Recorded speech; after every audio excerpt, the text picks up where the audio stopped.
تو شکیل بن حنیف کے ماننے والے کہتے ہیں کہ ٹیکنالوجی ہے، جبکہ نہیں ہے. اسٹوڈنٹس کو پکڑتے ہیں، وہ بھولے بھالے مسلمانوں کو پکڑتے اور کہتے کہ دجال اب نکل گیا تو امام مہدی بھی نکل گئے. تو شکیل بن حنیف کو کہتے کہ یہی امام مہدی ہے اور یہی عیسیٰ مسیح ہے، جبکہ دونوں الگ الگ ہیں. امام مہدی الگ ہے، حضرت عیسیٰ علیہ السلام الگ ہے، دونوں کا مشن اور کام الگ ہے.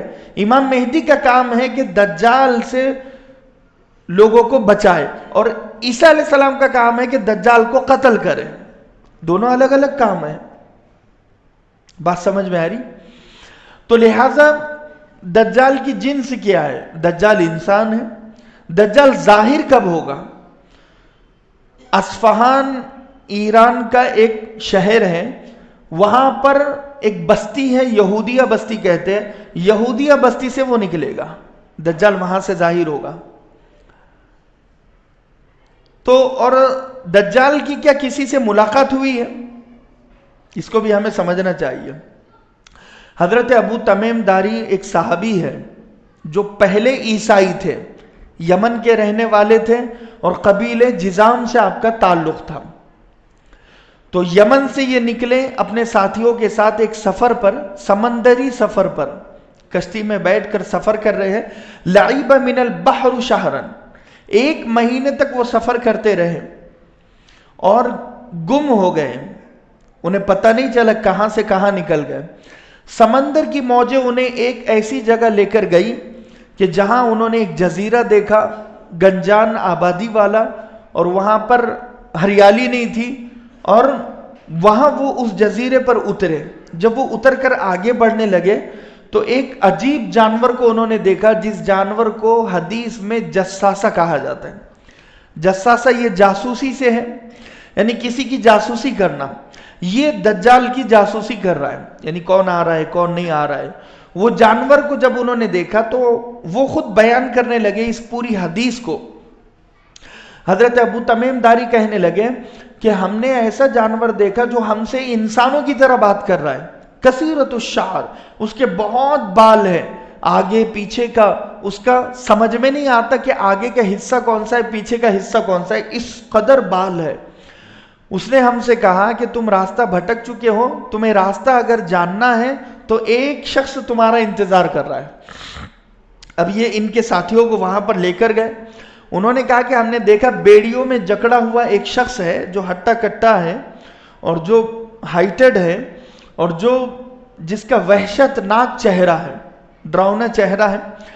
تو وہ ہم سے پوچھنے لگا کہ کیا تم عرب کے ہو؟ وہ کہنے لگے ہاں ہم عرب سے آئے ہیں. اس نے کچھ سوال کیے، یہ سوال کے جواب میں ہی پتہ چلے گا آپ کو کہ دجال کب نکلنے والا ہے. اللہ کرے بات سمجھ میں آ جائے. پہلا سوال اس نے یہ کیا کہ نخل بیسان کا کیا حال ہے. نخل بیسان کہتے ہیں کھجوروں کا ایک باغ. بیسان ایک ایریا ہے اردن سائیڈ میں، فلسطین کے بارڈر پر. وہاں پر کوالٹی والی کھجوریں پائی جاتی ہیں. تو اس نے پوچھا کہ اس کا کیا حال ہے. اس زمانے میں انہوں نے کہا ابو تمیم داری نے کہ وہ آباد ہے، کھجوریں نکل رہی ہیں. وہ کہنے لگا وہ ویران ہو جائے گا، اجڑ جائے گا، ایک بھی کھجور وہاں سے نہیں نکلے گی، تو سمجھ لینا کہ میں نکلنے والا ہوں. دوسرا سوال اس نے کیا عین زغر کا کیا حال ہے. زغر حضرت لوط علیہ السلام کی بیٹی کا نام ہے، جو اس زمانے میں ایک چشمہ تھا. وہ چشمے کے پانی سے کھیتیوں کو پانی دیا کرتے تھے اس زمانے کے جو کسان تھے. تو وہ جگہ پر ہی حضرت لوط علیہ السلام کی قوم کو پٹکا گیا تھا اور وہیں پر عذاب آیا تھا. اسے آج ڈیڈ سی بھی کہتے ہیں، بحر محیط بھی کہتے ہیں، مردار سمندر بھی کہتے ہیں. تو کہا کہ وہ جب بالکل سوکھ جائے گا تو میں نکلوں گا. تیسری نشانی اس نے کہا کہ بحیر تبریہ کا کیا حال ہے. ایک ایسا سمندر کہ جہاں سے ملکوں سے جو سمندر نکلتے ہیں وہاں پر جڑتے ہیں، ایک جھیل نما بحیر تبریہ. کہا کہ اس کا کیا حال ہے. کہا کہ وہ بھی آباد ہے. اب میں آپ کو یہ بتا دوں کہ نخل بیسان کا حال کیا ہے. 2011 میں علماء کی جماعت بیسان گئی اور وہاں پر پتہ لگایا کہ اس باغ کا کیا حال ہے، تو آپ کو تعجب ہوگا کہ نخل بیسان کی تصویریں انہوں نے گوگل پر اپلوڈ کی ہے، تو مشکل سے 15 سے 20 جھاڑ اس زمانے میں تھے 2011 میں۔ اسرائیل نے 1948 میں نخل بیسان پر قبضہ کر دیا، 1948 میں، آج سے 74 سال پہلے۔ ان کی تیاری دیکھو کس لیول کی ہے، اور قبضہ کیا اور اس کو اجاڑا، یعنی آباد نہیں کیا، کھجوریں ختم کرنے کی کوشش کی۔ 2011 میں یہ حال تھا، آج 2022 چل رہا ہے، آج تو بالکل اجڑ چکا ہے۔ پہلی نشانی پوری ہو گئی۔ دوسری نشانی عین زغر۔ عین زغر کے بارے میں یہ مشہور ہے کہ عین زغر مٹ چکا اور وہ بحر مردار سمندر میں مل چکا، تو یہ نشانی بھی پوری ہو چکی آج کے زمانے میں۔ تیسری نشانی بحیر تبریہ میں اس زمانے میں 20 فٹ کا پانی تھا، آج 2.5 فٹ پانی بچا ہوا ہے بحیر تبریہ میں، کچھ بہت کم پانی بچا ہوا ہے۔ 3 نشان۔ 1948 میں اسرائیل نے بیسان پر قبضہ کیا، بحر مردار، عین زغر پر قبضہ کیا، یہ تینوں ایک لائن میں ہیں۔ اور تیسرے نمبر پر اس نے قبضہ کیا نخل بیسان، عین زغر اور بحیر تبریہ پر بھی اس نے قبضہ کر دیا۔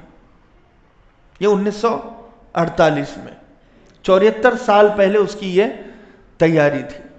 آپ کو اندازہ ہو سکتا ہے ان باتوں سے۔ چوتھا سوال اس نے کیا کہ کیا کوئی آدمی ایسا آیا ہے جس نے نبی ہونے کا دعویٰ کیا؟ انہوں نے کہا ہاں، ایک محمد بن عبداللہ ہے جس نے نبی ہونے کا دعویٰ کیا ہے۔ تو دجال دیکھو یہاں پر کہتا ہے خیر لہم ان تطیعوہ انی مخبرکم انی انا الدجال، میں تمہیں صاف بتا دوں کہ میں دجال ہوں، اور تمہارے لیے یہ بہتر ہے کہ تم اس نبی کی بات مان لو، اس نبی کو قبول کر دو۔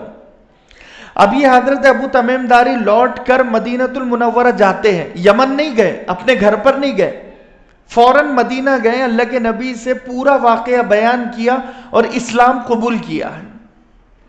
اللہ کے نبی صلی اللہ علیہ وسلم نے ممبر پر کھڑے ہو کر پورا واقعہ سنایا اور کہا کہ دیکھو یہ ابو تمیم داری ہے، اسلام قبول کرتے اور ان کا یہ واقعہ ہے، اور آپ نے خوش ہو کر کہا ہاذہ طیبہ ہاذہ طیبہ ہاذہ طیبہ، یہ میرا پاکیزہ شہر ہے، یہاں پر وہ نہیں آ سکے گا، دجال نہیں آ سکے گا۔ دجال مکہ میں، مدینہ المنورہ میں اور شہر غوطہ میں نہیں جائے گا، غوطہ میں جا سکتا ہے مگر اس کا ذہن وہاں پر نہیں جائے گا، وہ آخر میں جائے گا جب اس کی موت کا وقت قریب آئے گا۔